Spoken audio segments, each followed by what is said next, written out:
Convido você a ler comigo Mateus capítulo 5. Nós vamos ler dos versos 1 até o 16.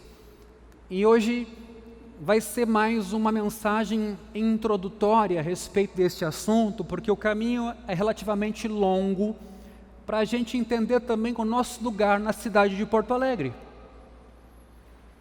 Eu posso imaginar, por exemplo, a minha missão no mundo como participante da missão de Deus, como vir a um culto, receber de Deus. Eu posso entender a minha missão como missão também de Deus no mundo, de falar aos outros do amor de Deus. É diferente. E é sobre isso que eu quero pensar hoje com vocês e olhar esse texto bíblico e fazer também um caminho histórico a respeito desse tema que eu considero importante para entendermos onde a gente está hoje. Veja, ao ver as multidões, Jesus subiu ao monte, ele se assentou e os seus discípulos se aproximaram dele. Então ele passou a ensiná-los. Jesus disse: bem-aventurados os pobres de espírito, porque deles é o reino dos céus. Bem-aventurados os que choram, porque serão consolados. Bem-aventurados os mansos, porque herdarão a terra.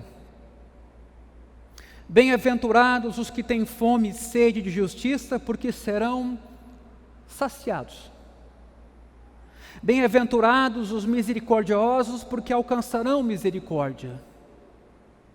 Bem-aventurados os limpos de coração, porque verão a Deus. Bem-aventurados os pacificadores, porque serão chamados filhos de Deus. Bem-aventurados os perseguidos por causa da justiça, porque deles é o reino dos céus.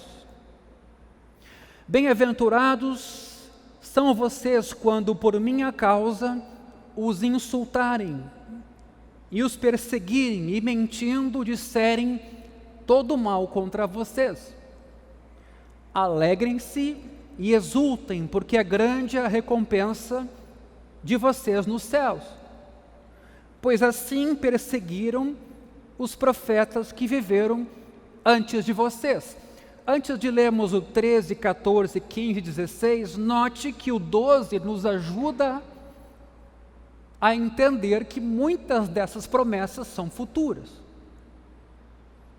Muito desse consolo ou alegria, ou aqui bem-aventurança, nos remete ao futuro. Um exemplo é o próprio versículo 12, de que em meio à perseguição, ao martírio, à morte, por que não pensar nessa época em morte por crucificação, sendo pela causa do Evangelho? Alegrem-se, a recompensa de vocês no céu será grande. Mas eu posso pensar em outras bem-aventuranças aqui, como por exemplo, a de quem tem fome e sede de justiça, porque vai ser farto. É certo que o Evangelho me nutre com algum tipo de justiça, mas eu vejo ainda um mundo muito injusto, muita dor, muito sofrimento, coisas que eu não entendo. E eu pergunto: Senhor, é justo? Então, uma outra dimensão desse texto tem cumprimento futuro. Mas note, Jesus se dirige aos seus seguidores para dar a eles uma orientação sobre o lugar deles no mundo, sobre uma causa que eles vão carregar e compartilhar, o impacto dessa causa compartilhada na vida deles, as perdas que sofrerão, mas as felicidades, as recompensas, as alegrias que obterão. Aí o versículo 13, finalizando essa primeira fala, nos diz Jesus assim: vocês são o sal da terra. Queria que você guardasse essa expressão, porque isso fala um pouco da nossa identidade. Vocês são o sal da terra. Ora, se o sal vier a ser insípido, como lhe restaurar o sabor? Note que por esse texto, nossa identidade está muito associada ao impacto que a gente causa, ao lugar que a gente ocupa. A nossa identidade está intimamente relacionada aos outros. Ela é social. No mundo onde, mesmo no cenário cristão ou evangélico, o individualismo, ele, como resultado da nossa cultura, tem sido sacralizado, ou se tenta fazer isso, é preciso ouvir Jesus dizer essas palavras, que se o nosso sabor se perde, qual a razão da nossa existência como seguidores de Jesus? É dura essa palavra para quem pensa em viver para si. Mas o texto prossegue. Para nada mais presta, senão para lançado fora ser pisado pelos homens. E ele continua agora com uma outra metáfora, que não é o sal, mas é a luz. Vocês são a luz do mundo. Não se pode esconder uma cidade situada no alto de um monte. Nem se acende uma lamparina para colocá-la debaixo de um cesto, mas num lugar adequado. Lembra que eu falei agora há pouco do curso sobre serviço dentro do templo? Jesus aqui está pensando em serviço fora do templo, visível, público, na relação com as pessoas, porque não há sentido em enclausurar a luz. Quer dizer, a luz tem que brilhar onde tem escuridão. Onde ilumina bem todos os que estão na casa. Não faça interpretação literal aqui, achando que casa é templo. Isso aqui é uma metáfora. Não pegue cada expressão da metáfora para tentar encontrar um correspondente. Esse é um erro errado, é um erro equivocado. Quer dizer, a ideia principal aqui da metáfora é a importância do sal da luz associados à nossa identidade. Aí vem a fala final do versículo 16, que é uma conclusão, tem um assim. Assim, considerando o sal, considerando a luz numa casa, assim brilhe também a luz de vocês. Jesus é explícito, diante dos outros, para que vejam as boas obras que vocês fazem e glorifiquem o Pai de vocês que está nos céus. Esse texto tem tudo a ver com a missão de Deus no mundo, que é ser glorificado, tendo escolhido um povo, um meio para fazer isso, e por isso então nós, enquanto meio, precisamos nos perguntar sobre nossa identidade. Queridos, Deus fez a promessa logo no início da história bíblica, de que Ele criaria um novo mundo. Tendo o ser humano pecado, Deus de pronto proveu uma solução para o pecado e para o mundo que foi pervertido pelo pecado. Aliás, que bom que Deus não espera o último livro da Bíblia para dizer que há solução. Desde Gênesis, capítulo 3, nós encontramos uma provisão de Deus para a bobagem que Adão e Eva fizeram. E Ele escolheu e formou uma comunidade para encarnar a sua obra de cura no meio da história humana. Ele chamou Abraão, chamou seus descendentes, que deixaram uma terra, que fizeram com Deus uma aliança, que ocuparam territórios, que conviveram com nações, e por meio do testemunho que eles deram, nações viram a glória de Deus. Essa comunidade deveria ser um povo que pudesse dizer aos demais, aos vizinhos: espero que um dia você se junte a nós manifestando o conhecimento de Deus, a alegria, a retidão, a justiça e a paz de um novo mundo que um dia vai encher a terra. Ou seja, desde os profetas, e por que não dizer também na caminhada de Israel pela antiga aliança, há uma sede de justiça, há uma sede de um mundo bom, há uma sede de ordem, há uma sede de paz. O salmista o tempo todo clama por isso a Deus. E nessa comunidade, a nação de Israel, todos poderiam ver os princípios do tipo de mundo que Deus havia planejado.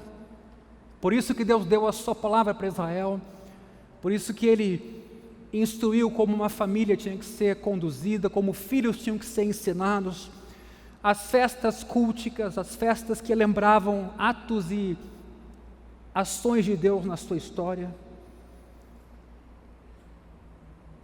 E Deus ainda tinha em mente realizar, por meio da sua obra, uma redenção do mundo todo. Durante o período histórico do Antigo Testamento, Israel foi então essa nação escolhida, e a dádiva da lei e da sabedoria de Deus a Israel expressou um padrão de vida que tornaram para os vizinhos palpável esse novo mundo que se queria ou que se desejava. Sim, porque não matarás, não cobiçarás, não adulterarás. A lei foi necessária por causa do pecado, e ao convidar então o povo de Israel a viver de maneira justa, digna e piedosa, o que Israel fazia era dar o sinal de um novo mundo que enfim um dia Deus ia criar. Porém o povo de Israel pecou seguidamente, não foram só Adão e Eva, e deixou de ser aquela comunidade que Deus havia pretendido usar, porque o velho mundo ainda estava aderido ao coração de Israel. Israel não conseguiu se aventurar e olhar o novo mundo que Deus preparava. Esteve preso no velho mundo. O próprio Israel desejou voltar ao Egito, já livre de tantos anos de escravidão por causa da carne que tinha no seu dia a dia sendo escravo. Ora, Deus renovou continuamente o povo de Israel, mas através dos profetas prometeu que um dia agiria de maneira decisiva para transformar esse povo, tratar do seu pecado, convertê-lo em uma nova sociedade de pessoas agora restauradas. E Ele fez isso por meio de Jesus, por meio de Cristo e por meio do Espírito Santo. E esta é a boa nova, queridos. Na cruz Deus obteve uma vitória decisiva sobre o pecado e o mal. É certo que a gente vê hoje os efeitos do pecado no mundo, mas ao dizer que está consumado, o Cordeiro de Deus lidou com o pecado da maneira mais profunda e eficiente possível. Alguém sem pecado tomou sobre si nossos pecados para que eu e você fôssemos justos aos olhos de Deus. O novo mundo pelo qual Ele ansiava começa na ressurreição. Jesus, então, quando ressurge dentre os mortos, é o primeiro fruto do novo que Deus está fazendo. Por isso que Ele é chamado as primícias. Quer dizer, conosco vai acontecer a mesma coisa um dia. Jesus, então, enviou o seu recém-reunido Israel, os discípulos judeus com quem conviveu, e logo a esse grupo se acrescentaram gentios também, que foram capacitados pelo Espírito para o meio de culturas em todas as partes do mundo como sinal visível de que o novo mundo de Deus estava de fato se aproximando. Então por isso eu citei esse texto, Mateus capítulo 5. Jesus adverte que os seus discípulos não vão enxergar esse mundo novo, mas vão precisar encarnar na vida deles os sinais desse mundo novo, como amar o inimigo, como não revidar quando ultrajado, como ter fome de uma justiça que vai um dia ser plena e perfeita. Sinais de um novo mundo.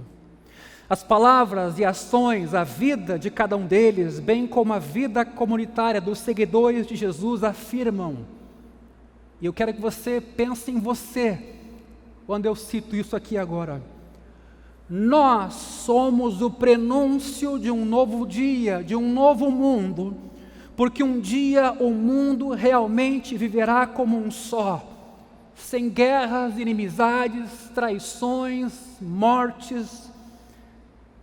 E aí o que nós fazemos ao falar de Deus para esse mundo pecaminoso é: vocês não querem se juntar a nós também? Talvez como Noé tentou fazer com a sua geração, vocês não querem ingressar na arca e se livrar da ira de Deus para um novo mundo que Ele vai criar? Se no céu ou na terra, não importa, o que a Escritura nos mostra é que Deus vai fazer novas todas as coisas. Mas é possível que o reino já mostre sinais hoje, aqui e agora. E o que Jesus fez ao andar por este mundo foi antecipar esse novo mundo, a ponto de Ele dizer: o reino de Deus está entre nós. Os demônios estão saindo é porque o dedo de Deus está entre vós. Queridos, essa maneira de compreender e expressar o papel e a identidade da igreja recebeu em tempos mais recentes o nome de missional. Tem a ver com a missão. O termo associado à missão entre muitos cristãos ainda implica muito aquela ideia de expansão geográfica. Vamos fazer missão, vamos expandir geograficamente. Vamos ir para um lugar distante, para um outro país, para algum lugar onde há perseguição à fé cristã. E muitas dessas iniciativas estão colocadas em desejos humanos de expandir a obra de Deus no mundo. E lá então as boas novas são compartilhadas. Em geral, inclusive, esse movimento missionário ou missional é do Ocidente para com o Oriente. Quem sabe isso já está mudando um pouco. Aliás, assim também como a América do Norte ou o Hemisfério Norte fez muita missão no Hemisfério Sul, hoje isso já se inverteu. O Hemisfério Sul, pelo ateísmo europeu, está sendo visitado por missionários do Sul. São coisas que nos surpreendem. Porém, eventos do final do século XX tornaram ultrapassada essa visão de missão, de ir para um lugar através de uma agência missionária e então lá começar uma igreja, fundar uma igreja. Especialmente o crescimento da igreja do terceiro mundo e um declínio da igreja no Ocidente, por que não dizer na Europa. Tudo isso cooperou para se entender melhor o significado de missional, que também envolve levar o Evangelho a outras culturas e lugares, mas não somente isso. Por isso, missional descreve não uma atividade da igreja. Eu queria que você guardasse isso hoje no seu coração. Missional tem a ver com a nossa essência e identidade. Não tem a ver com geografia. E nem tem a ver com o tamanho do desafio proposto, mas tem a ver com minha constituição, para quem e por que existo nesse mundo. À medida que a igreja assume o seu papel na história de Deus no mundo, na relação com a cultura e participando da missão de Deus neste mundo. Queridos, as imagens associadas à missão, quando a gente fala em evangelismo, quando a gente fala em alguém que se dispõe a ir a um lugar para falar do amor de Deus, as imagens associadas a essa missão são uma representação apropriada daquilo que a igreja do século XXI deve ser por algumas razões. Por que o nome é importante? Missão capturou a imaginação de muitos porque a igreja ocidental historicamente tem sido tantas vezes um corpo introvertido, preocupado principalmente com a sua própria vida institucional e questões internas. Ou seja, falar da missão de Deus tem a intenção também de nos tirar dessa zona de conforto ou de uma fé privatista onde a gente só olha para os nossos desejos como consumidores religiosos que somos. E a gente fica, às vezes, gastando tempo e batendo cabeça em questões internas, organizacionais ou institucionais. E a gente chega a dizer que nem dá tempo de pensar para o lado de fora. Missão nos faz lembrar que a igreja deve ser orientada para o mundo, existindo em favor dos outros. Missionários transculturais dos últimos séculos foram enviados com uma tarefa voltada, principalmente, não a eles mesmos, mas àqueles para os quais foram enviados. Você já viu alguém que se candidata a ser missionário, que é treinado para isso? Se ele não casa e vai sozinho, né, ele vai casar com alguém que está disposto a deixar para trás tudo, aprender uma língua nova, uma cultura nova, viver modestamente, pôr sua vida em risco, em nome de uma causa, para o bem de outros. Por isso, descrever uma igreja como missional significa definir a comunidade inteira cristã como um corpo enviado ao mundo, em Porto Alegre, em Gravataí, no meu condomínio, na minha rua, no meu lar, na minha comunidade. Eu entender que minha identidade está associada ao que eu posso ser para os outros, como luz e como sal. Falar em missional não pode significar pensar em si, mas é sempre pensando no outro. O termo missão também se tornou popular devido ao reconhecimento crescente dentro da igreja ocidental de que ela tem feito concessões aos ídolos da sua cultura. Por que então a palavra missional veio com tanta força em alguns anos, reforçando quem nós somos e para quem existimos? Porque eventualmente nós nos acomodamos em nossas culturas. Se a igreja deve ser um povo que diz, venha, junte-se a nós, ela precisa encarnar o reino vindouro de Deus em meio a esse mundo comprometido. Sua vida deve exibir uma tensão redentora com a cultura idólatra em que a gente vive, ou porque idolatra o dinheiro, ou porque idolatra o entretenimento, ou porque idolatra qualquer outra coisa.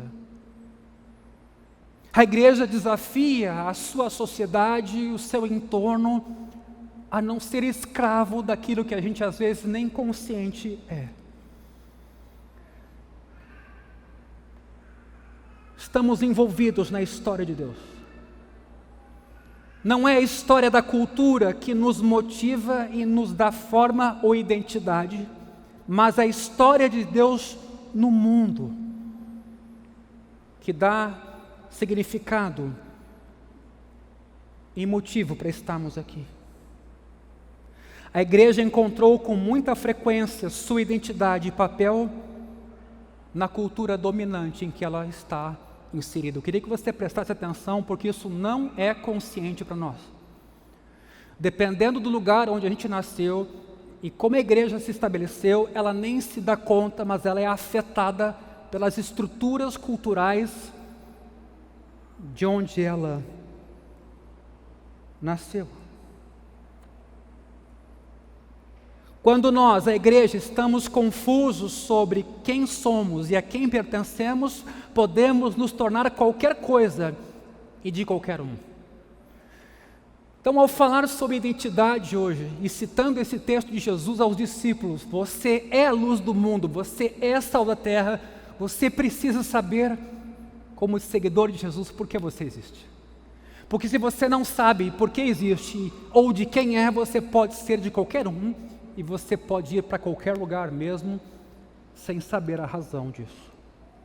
Se não desenvolvemos uma compreensão a respeito do nosso papel como cristãos, do que fomos chamados a desempenhar, o nosso tempo nessa terra vai se perder em futilidades, em crises existenciais, em depressões profundas, porque talvez vamos perder de vista nossa identidade. Leslie Newbigin passou os últimos anos falando sobre esse assunto. Em 1985, ele escreveu que a igreja no Ocidente é um caso avançado de sincretismo, com o que ela acha que é e com o que a cultura define de fato que ela seja. Ele chega a fazer uma pergunta: será que a igreja no Ocidente pode se converter? Voltar-se para Jesus de novo e ser livre da cultura dominante que influencia a identidade dessa mesma igreja? Um outro autor diz: precisamos de doutrina da igreja, precisamos entender quem é a igreja, o que é a igreja, por que ela existe, para clarear a nossa mente, motivar o nosso coração e guiar as nossas mãos e o nosso tempo. Necessitados de eclesiologia, doutrina da igreja, nós estamos para que possamos ser quem e de quem de fato somos. Historicamente, o estudo da igreja com frequência se ocupou de outros assuntos, como estrutura institucional, administração dos sacramentos, batismo, ceia, ministério e disciplina. Basicamente, você vai estudar doutrina da igreja num curso de teologia, esses serão os tópicos enfatizados. Tudo isso é importante, porém, atenção, compreender a identidade da igreja é requisito primordial para ela saber o que deve fazer e como ela deve organizar-se para cumprir o seu chamado. Meus irmãos, a Bíblia se baseia em imagens e narrativas para nos ajudar a entender o significado da igreja. Duas imagens estão aqui: sal e luz. A igreja encontra sua identidade desempenhando um papel em alguma história. A pergunta é: qual história irá moldá-la? No Ocidente, a história de nossa cultura e as suas imagens que dominaram muito a compreensão que a igreja tem de si própria e orientaram a sua vida. Eu vou dar alguns exemplos a seguir para você pegar isso melhor. Os membros da igreja dos 3 primeiros séculos, vivendo no Império Romano pagão e hostil, se definiam como peregrinos, estrangeiros, mas que moravam no Império Romano. A palavra grega é paroikoi. O principal sentido da palavra paroikoi é de uma tensão redentora entre a igreja e o seu contexto cultural. Esses primeiros cristãos compreendiam-se como diferentes dos demais, da cultura predominante, e viviam juntos como comunidade alternativa nutrida por uma história alternativa à narrativa bíblica. Pensa um mundo pagão, misturando gregos e política romana. E essa história era transmitida aos candidatos a batismo. Havia nesse processo um objetivo pastoral: capacitar um povo moldado pela história bíblica, desde quando Deus se revelou e a promessa que Ele fez de redimir o mundo. A comunidade formada pelas Escrituras, então, era um sinal atraente do reino de Deus no meio do império.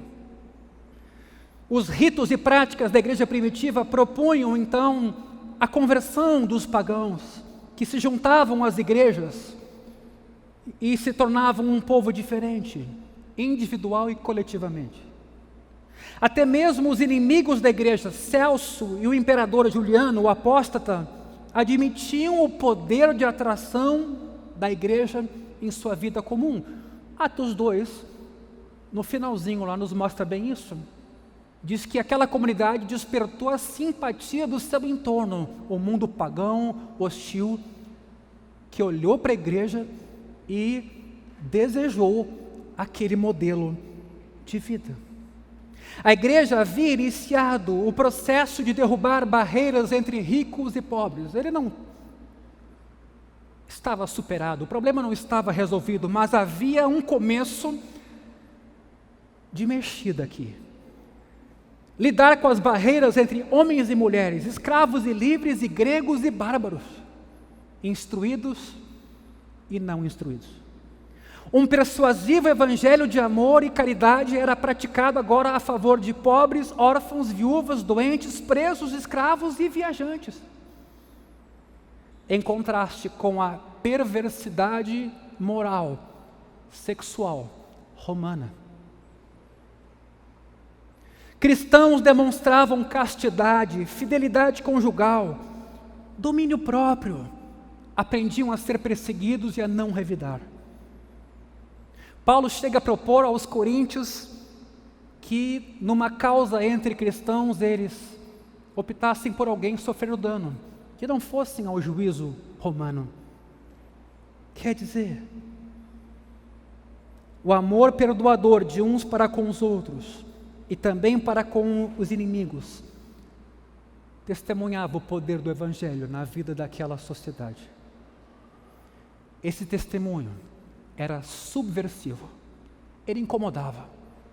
Assim como hoje, viver piedosamente, Paulo mesmo disse, trará a sua perseguição. Não é quando você vai lá e cutuca o que você não tem que cutucar, fazendo mal, é óbvio que ela virá. Mas é quando você faz o bem e você toca num espírito desse tempo, onde não há bem.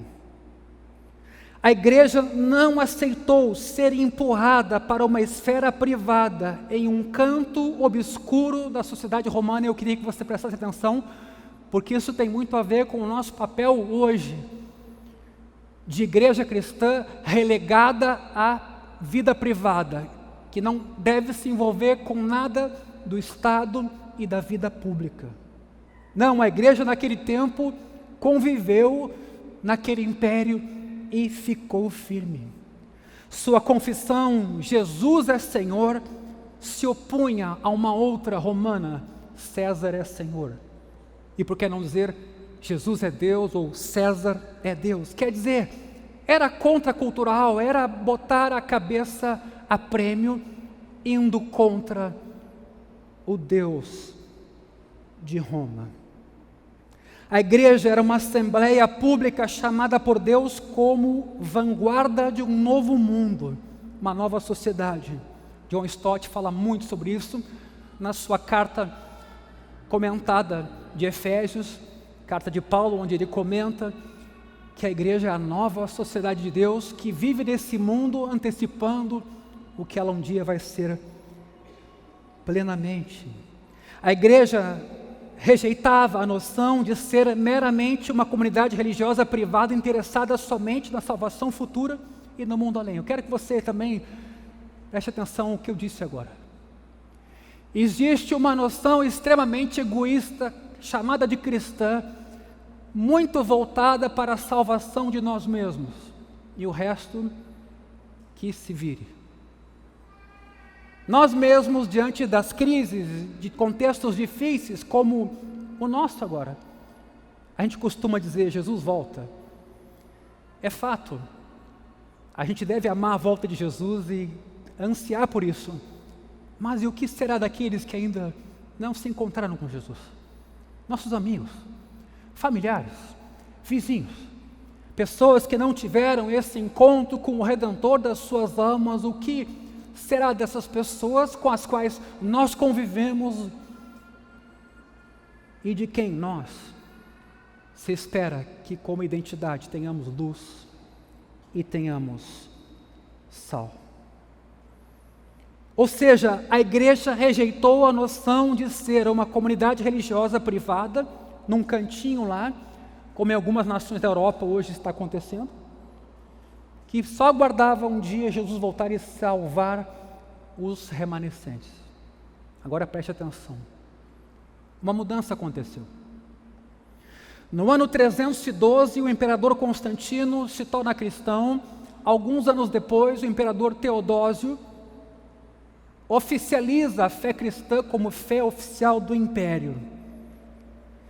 Atenção, de uma posição marginal que a igreja tinha, perseguida, mas mantendo os seus valores, a igreja passou a ter posição dominante na sociedade. De ser considerada inferior social, política ou intelectualmente, porque embora os valores cristãos eram apreciados, os cristãos eram desdenhados, ou econômica ou intelectualmente. Pois bem, com a religião se tornando oficial, a fé cristã se tornando oficial, a igreja subiu a um poder, a um lugar que antes não havia conquistado. Ela era economicamente fraca e agora sobe para um lugar de riqueza. Ela era uma religião ilícita, perseguida, onde os cristãos eram colocados numa arena e comidos vivos pelos leões, para agora ser a única religião oficial ou reconhecida pelo império. Vocês estão se dando conta da mudança disso naquele tempo? Aqueles que antes se identificavam como estrangeiros residentes em um ambiente pagão, agora eles eram membros de uma igreja estabelecida em um estado declaradamente cristão. O que aconteceu? Essas mudanças na condição social, política e econômica afetaram como a igreja viu seu papel e sua identidade.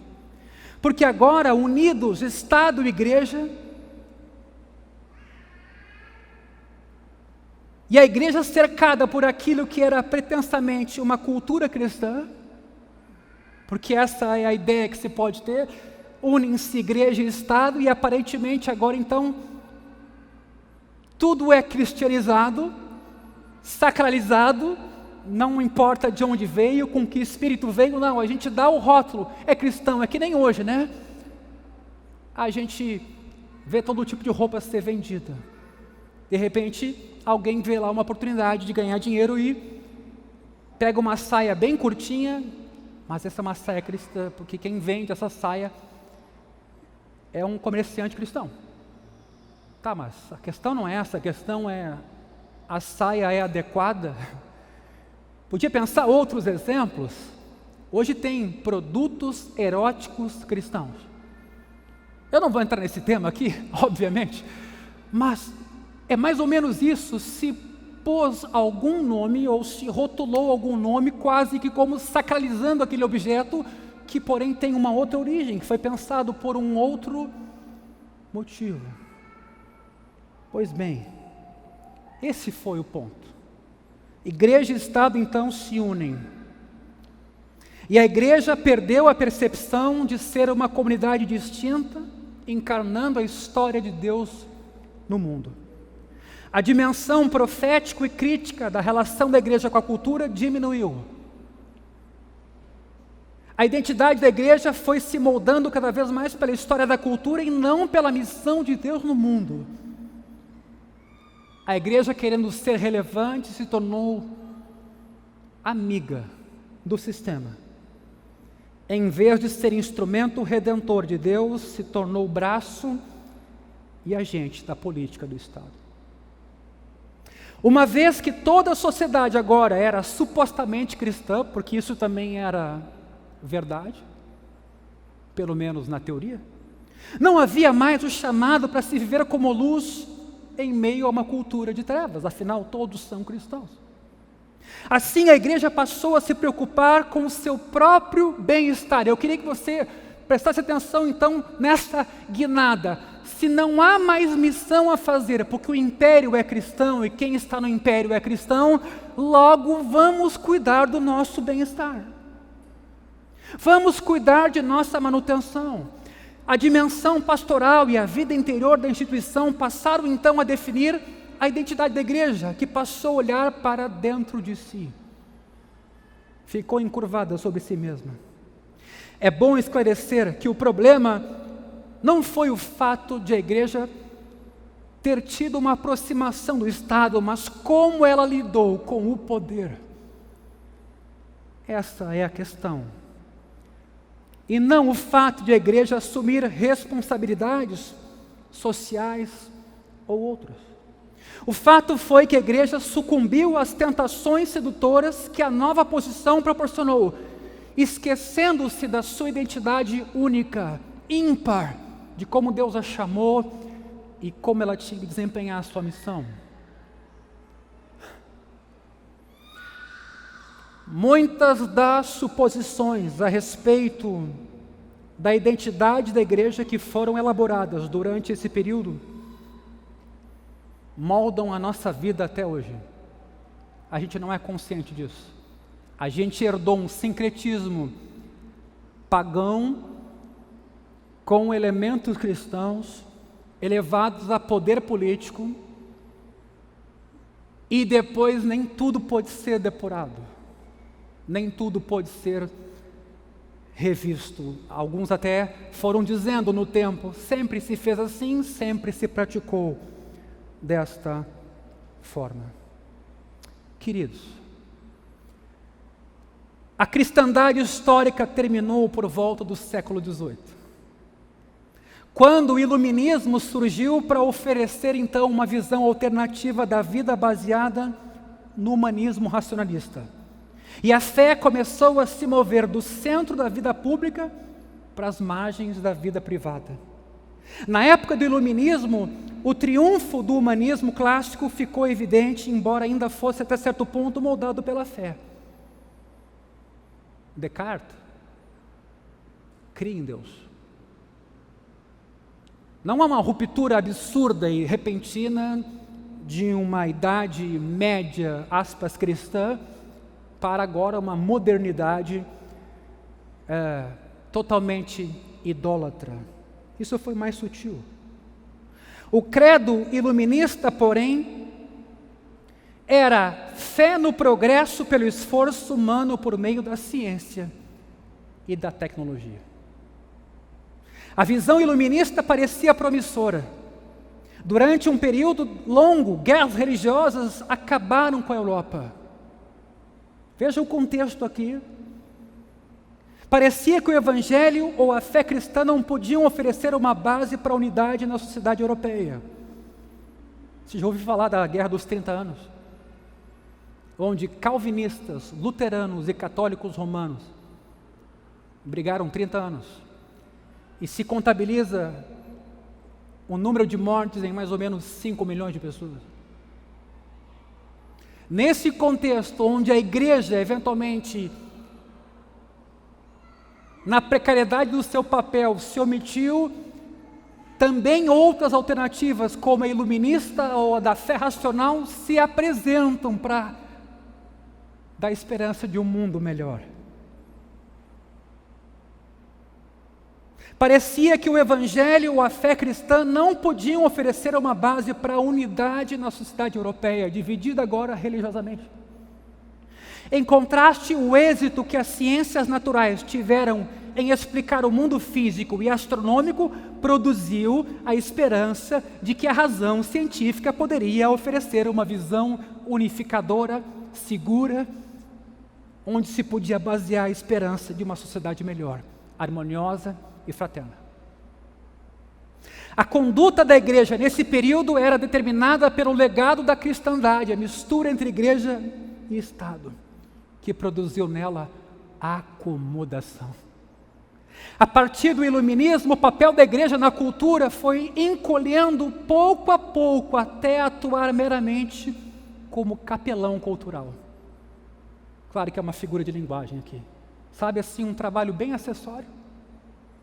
Cuidando de necessidades religiosas, oferecendo instruções particulares sobre questões de moralidade, mas deixou a igreja de exercer influência cultural em larga escala. E explico. Em 1648, a Paz de Westfália, que foi o que selou a paz depois da Guerra de 30 Anos, encerrou uma das mais bárbaras guerras religiosas. Durante 3 décadas, estados luteranos, calvinistas, católico-romanos haviam combatido, encharcando o continente com sangue de cristãos mortos por outros cristãos. A perda de vidas e propriedades foi assombrosa. Há quem estipule ou estime em 4 milhões o número de mortos, há quem chegue até 9 milhões. Como é possível que cristãos tenham matado a outros cristãos? A resposta pode ser encontrada na conexão entre igreja e Estado. Cada povo vivia debaixo de um soberano, moldado por uma religião. A religião do governante praticamente definia a religião daquele estado ou território governado. Embora a unidade houvesse sido destruída pela reforma, há um rompimento com a catolicidade romana, as igrejas protestantes não abandonaram o modelo territorial e político de Estado cristão. Dá para ver isso no filme Lutero, quando eles assinam a Confissão de Augsburgo. E o imperador romano está lá diante dos confessores, tentando dissuadi-los daquela decisão, e há vários reis ali, junto com Melanchthon, que ajudou Lutero na redação dessa confissão, mas os reis é que estão ali diante do imperador, pedindo autonomia religiosa no seu continente. Por isso, a Europa, a partir do século XVI, estava dividida em estados político-confessionais luteranos, calvinistas, católico-romanos, lutando todos pela supremacia. A paz de Augsburgo, em 1555, em princípio tinha trazido uma trégua passageira, ordenando que os governantes determinassem a religião dos seus territórios e permitindo que dissidentes saíssem daquele território se quisessem ir para o outro, já que a religião do outro correspondia à religião dele. Houve uma espécie de acordo, mas não durou muito. De 1618 a 48, a Europa foi devastada pela Guerra dos 30 Anos até que a paz foi assinada, trazendo alívio à disputa. Queridos, dá para perceber aqui um certo arranjo entre igreja e Estado que talvez não foi benéfico?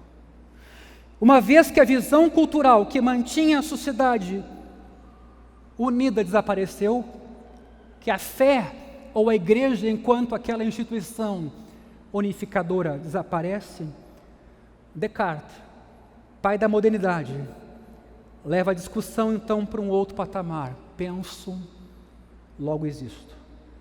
Agora o ponto de partida para a nova Europa estaria no poder do raciocínio da mente humana individual. Afinal, Descartes estava empenhado em descobrir algum conhecimento para a melhoria da humanidade. Não pense que Descartes estava lá pesquisando filosoficamente numa torre de marfim. Descartes queria uma sociedade melhor. Como encontrar uma base comum para essa sociedade melhor? Ele partilhava com Bacon a convicção de que conhecimento é poder. Ou seja, o conhecimento científico do mundo daria condições à humanidade de controlá-lo, as coisas naturais. Depois, exercer influência sobre as pessoas e o mundo seria melhor. Num mundo de incertezas, Descartes ansiava por um conhecimento que não pudesse ser contestado, como a religião vinha sendo. Entre ela mesmo havia fragmentos. Fazer isso significava rejeitar toda autoridade e tradição religiosa e seguir agora um novo método de investigação por meio da qual a verdade, aí sim, segundo eles, era segura e inquestionável. Queridos, nós nem notamos como isso influenciou quem nós somos hoje, nossas escolas, nossas famílias, e até o jeito como a gente se relaciona um com o outro. Porque esse projeto iluminista se apoderou do imaginário daquela geração e foi sendo transmitido de geração a geração. Porque ele oferecia certezas e um avanço que colocaria à margem a religião, a fé cristã, a igreja. Assim, para suposições que podiam ser validadas pela razão humana, se dava a categoria de fatos. O que a ciência podia provar era um fato. O que não podia ser provado ficava num âmbito inferior de opinião, preferência ou valor. Esse compromisso idólatra com a racionalidade metodológica como único juiz sobre a verdade criou um dualismo permanente na cultura ocidental. Até hoje, separando fatos e valores, conhecimento e crença, separando público e privado, verdade e opinião, ciência e religião. E nós nos acomodamos a isso. Nesse novo cenário, o que vai então manter a igreja unida? Alguém pode perguntar. Porque ela não tem nem território mais. Sua relação com o Estado praticamente acabou, a não ser em algumas nações. O que vai imperar então, como tema unificador, pasmem, são as experiências religiosas individuais. Surge então na igreja pós-iluminista uma nova ênfase. Relacionamento individual e pessoal com Deus que resulta de uma resposta voluntária ao Evangelho. Eu e minha fé com Deus. A igreja passou a ser vista como uma assembleia de pessoas que tiveram uma experiência religiosa e se reuniram para formar uma sociedade voluntária de indivíduos da mesma opinião. Da mesma opinião. A igreja pós-iluminismo já não era considerada a sociedade pública que encarna a nova ordem de Deus no mundo, mas é uma ou muitas comunidades de muitas preferências e que pensa no seu bem-estar e nos seus interesses. Newbegin acusa a igreja de ter se conformado à visão iluminista. Ela aceitou o seu papel na esfera privada como uma sociedade voluntária na qual pode oferecer salvação além do mundo e futura a quem tiver interessado, a quem nos procurar, desde que não se envolva com o Estado, desde que não faça teologia pública, desde que não debata aborto, desde que não debata temas que não têm comprovação científica. A igreja foi sendo colocada num gueto, e parte disso se deveu à omissão da própria igreja. Porém, no papel conferido à igreja pela sociedade ocidental, a igreja não deve crer e proclamar o Evangelho como ponto partida verdadeiro para a compreensão da vida humana. A igreja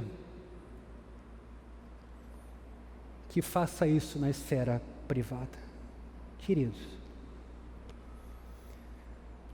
ao olhar esse texto de Mateus, e a convocação que Jesus faz aos seus discípulos sobre o seu lugar no mundo, nós precisamos pensar também a respeito do nosso lugar em 2023, 24, 25.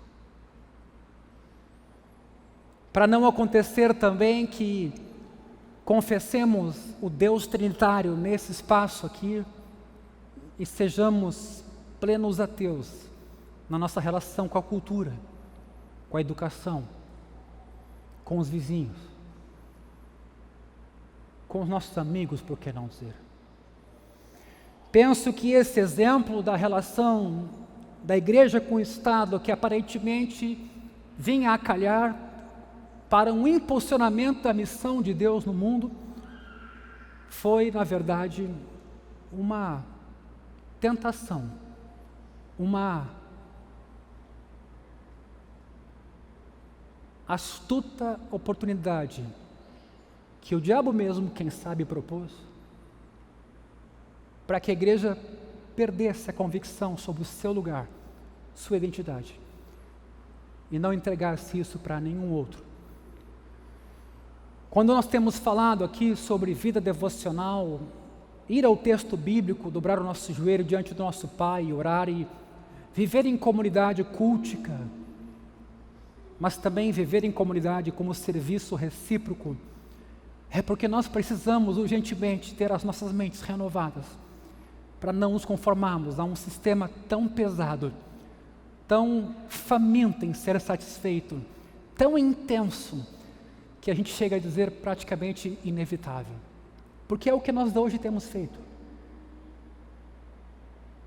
Os professores hoje, por exemplo, para dar aula, eu não me refiro aqui ao espaço cristão, eu me refiro à educação como um todo, e terem a atenção dos alunos, comparado a tempos mais remotos, eles têm que fazer o impossível. É um novo tempo. São novos desafios que nos são impostos. Eu concluo e repito, essa é uma introdução. No domingo que vem nós vamos olhar o Antigo Testamento, como Israel foi essa comunidade de Deus no mundo e antecipou o reino. Mas Richard Tarnas alega que depois do século XVIII a fé cristã, por causa disso tudo, se concentrou em assuntos espirituais interiores. A crença cristã primitiva de que a queda e a redenção estavam relacionadas não apenas ao homem, mas a todo o mundo, uma doutrina que vinha sendo trabalhada, desaparece agora. O processo de salvação pertence agora exclusivamente ao relacionamento pessoal entre Deus e o ser humano, fruto de uma privatização da fé, fruto de uma consciência talvez da nossa dificuldade de viver em comunidade, por que não dizer fruto do nosso egoísmo e egocentrismo.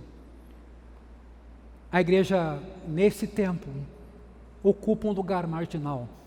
Eu não me refiro à marginalidade da igreja quando a causa do evangelho é o motivo da marginalidade, mas quando esse lugar da esfera privada e marginal, no sentido de para os cantos da sociedade humana, é também resultado de omissão nossa. É preciso repensar a nossa identidade. A igreja precisa se arrepender da sua cumplicidade com uma visão secular moderna, ou uma cosmovisão secular moderna com as suas raízes no iluminismo. E aqui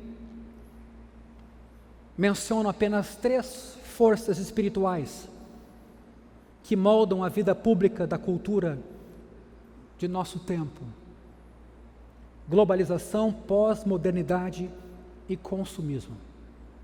A globalização é a disseminação mundial de uma versão econômica do iluminismo moderno, como se prosperidade financeira fosse só número, fazer conta. E aí a gente vê um monte de gente com bastante recurso e outros tantos passando fome. Não é só número. O triunfo da modernidade econômica, porque prosperidade é mais do que dinheiro, tem a ver com outras dimensões da vida humana, em uma escala global é concomitante com uma profunda insatisfação. O dinheiro não trouxe a satisfação prometida. E a pós-modernidade então veio criticar o que a modernidade apresentava como solução, de que a vida humana ia melhorar com o uso da razão. Notamos aqui que a confiança na história moderna de progresso hoje já está em declínio. Precisamos nos esforçar para isso, de que não estamos evoluindo, de que as coisas, de um certo ponto de vista, estão piores no sentido moral, na família, a violência. O ódio disseminado, tem redes sociais que literalmente você nem quer estar nelas, porque elas são tóxicas mesmo, no verdadeiro sentido da palavra. A globalização, especialmente em virtude de injustiças do mercado global, produziu muita riqueza no Ocidente, ao mesmo tempo em que o pós-modernismo induziu muitos a rejeitar a noção de que a modernidade tem uma resposta para todos os nossos problemas. Esses 2 elementos da vida moderna, e aqui eu concluo: riqueza, mas uma vida sem sentido, combinaram-se para criar consumismo. Talvez o movimento mais poderoso, religioso, do nosso tempo. O consumismo se tornou a metanarrativa abrangente que pretende explicar a nossa realidade. Praticamente todos nós fizemos dela a nossa história, de uma forma tão completa que não percebemos a sua influência. Esses dias eu ouvia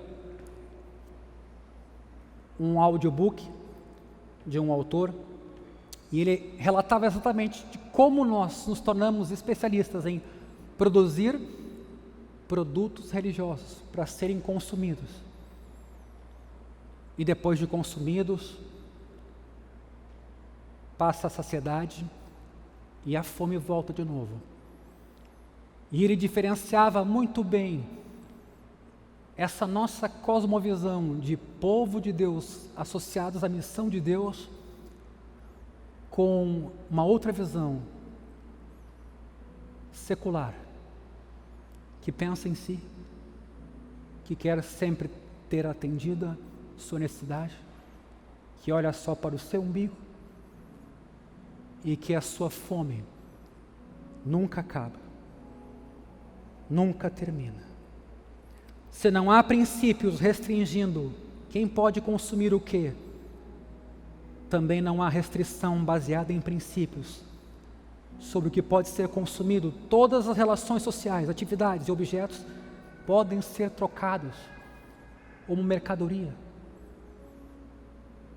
Por isso que a igreja enfrenta os desafios que enfrenta hoje. Os modelos de sucesso e de prosperidade e de saúde são importados do mercado e de outros espaços. E a gente se põe a vender produtos religiosos como pílulas para dar atenção a esse consumo imediato. Mas depois vem a fome. A barriga fica vazia. Até mesmo o evangelho e a igreja podem ser tragados por esse espírito. Quando a igreja assume o papel designado a ela numa cultura de consumo e aceita ser moldada por essa história, ela se torna vendedora de bens e serviços religiosos. Meus irmãos, a igreja não pode ser apenas mais uma prestadora de serviço especializado a clientes isolados que precisam desse tipo de serviço. Por que fomos para esse lugar tão diminuto? E a minha fala aqui não é de rancor com espírito de grandeza, mas por que nós aceitamos ser tão seculares no nosso jeito de viver, aparentemente tão adoradores no culto?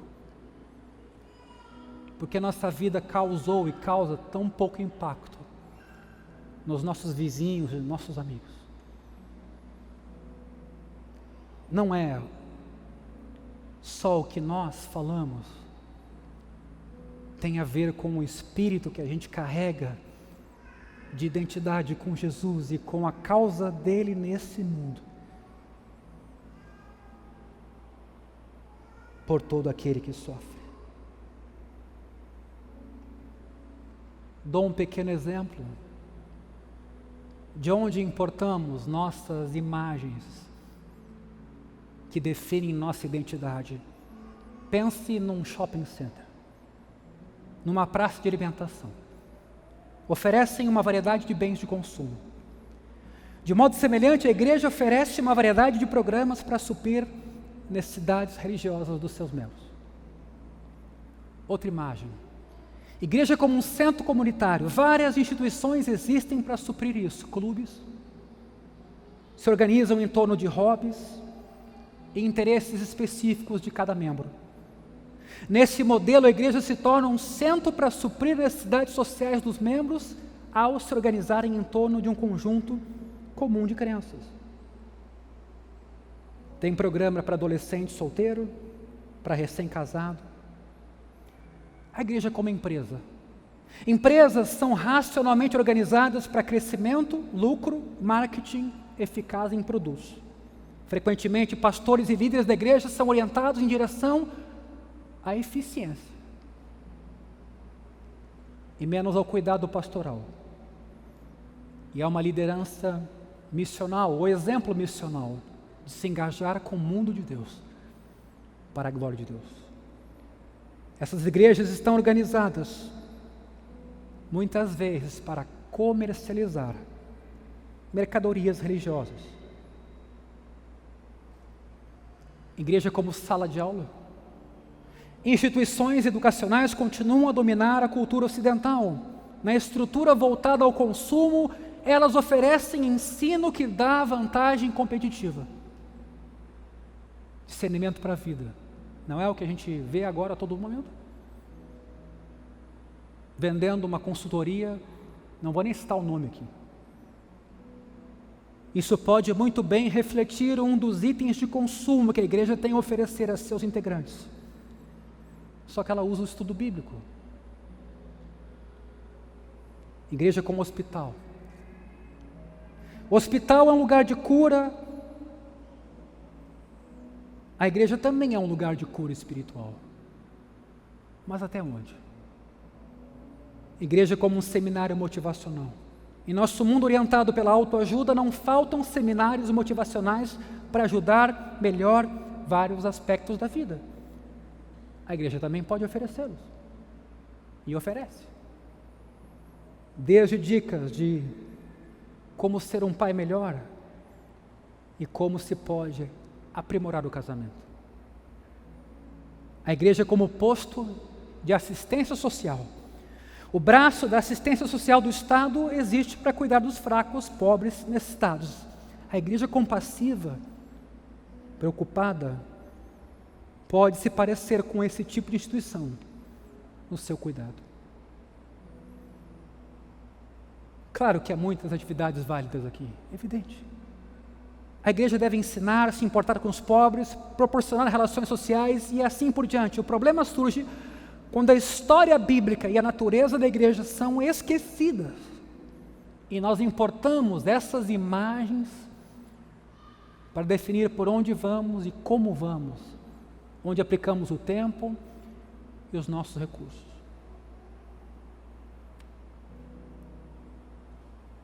Qual história está moldando a nossa compreensão de nós mesmos e da igreja? Que narrativa? É que isso às vezes é imperceptível. Por isso Paulo diz, para não nos conformarmos com este século. Por isso que precisamos orar para que Deus ilumine nossa mente e entendimento. Por isso precisamos de graça para reprovar as obras infrutíferas das trevas. Por isso, como Paulo ensinou, é preciso discernir os espíritos que andam por todo lado, a inspirar, a motivar, a dar ideias. Que Deus tenha misericórdia de nós. A minha proposta hoje foi começar um caminho de reflexão bíblica a respeito da nossa identidade. Quem Deus diz que a gente é. Eu tenho um nome, você tem um nome. O que a vida de Jesus em mim agora diz que eu sou. Domingo passado eu falava sobre o perigo das propriedades e a gente ser identificado com o que possui. Cheguei a citar o exemplo, eu não sou pastor, eu estou pastor. Para mim o que mais importa é ser filho de Deus. Mas é tentador chegar em alguns lugares e apresentar o que fazemos, quantos bens temos, que tipo de empresários somos, ou se temos algum poder político.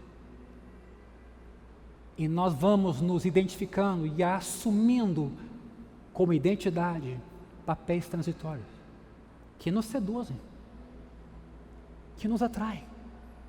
E vamos nos esquecendo de quem somos de verdade. Você nota que Jesus, quando chamou os discípulos, chamou eles pelos seus nomes. Alguns dos seus nomes até foram mudados. Eu queria que você pensasse um pouco sobre isso. Quem você é? Quando Deus cruzou o teu caminho e apresentou e fez o filho dele nascer no seu coração, o que ele queria?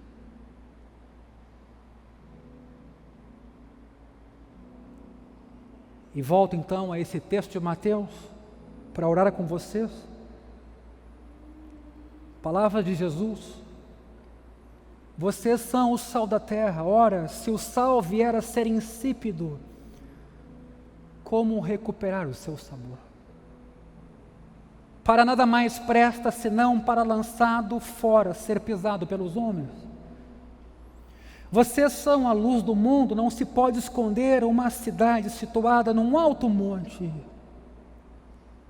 Nem se acende uma lamparina para colocá-la debaixo de um cesto, mas num lugar adequado, onde ilumina bem todos os que estão na casa.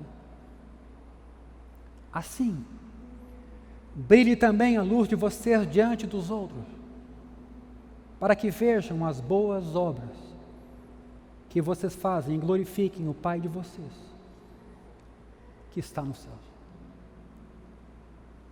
Eu queria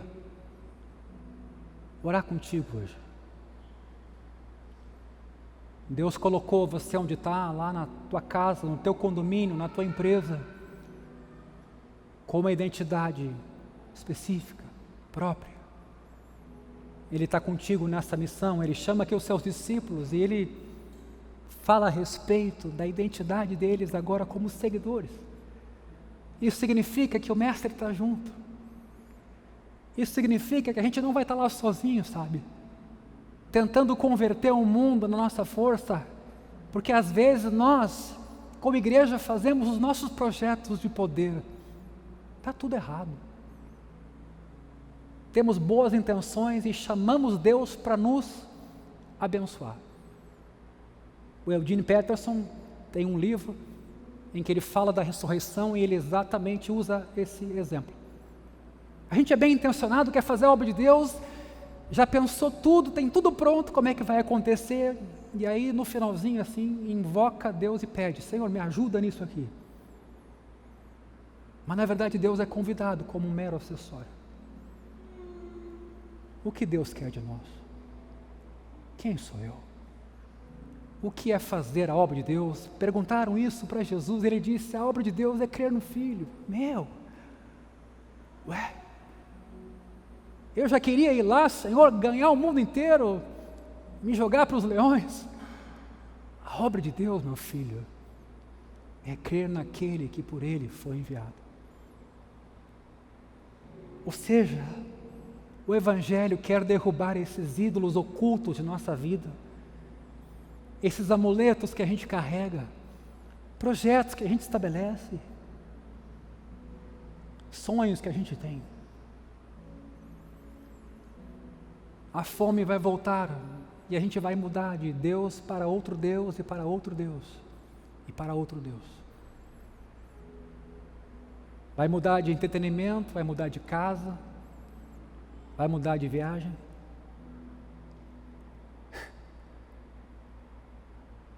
A gente vai mudando e parece que a fome não é saciada. O convite de Deus para nós aqui é participar da missão dele e ter o privilégio de participar dela, sabedores de que o projeto é dele e ele nos convida apenas a participarmos da missão de Deus no mundo. Você se preocupa que tem várias pessoas ainda não evangelizadas, eu também, mas não se desespere, não se omita, não seja cômodo, mas não se desespere. Deus ama mais essas pessoas do que a gente. Mas sim, Deus nos convida. Vão por todo mundo, pregue o Evangelho. Ensinem as pessoas a guardar o que eu ensinei vocês. E eis que estarei convosco todos os dias, até a consumação do século. Você é mais do que um corretor, mais do que um administrador, mais do que um engenheiro. Você tem uma profissão para ter o seu sustento e lá Deus vai te usar. Você é um filho de Deus, isso é de todo valor. Não importa seu sobrenome, não importa aquela expressão que vem antes do nome, né? Que nem a gente vai às vezes numa loja, como é que o Senhor quer que a gente te chame o Senhor? Pelo nome. Não, nós somos quem Deus diz que a gente é. E nesse sentido, não há lugar melhor do que ser filho de Deus.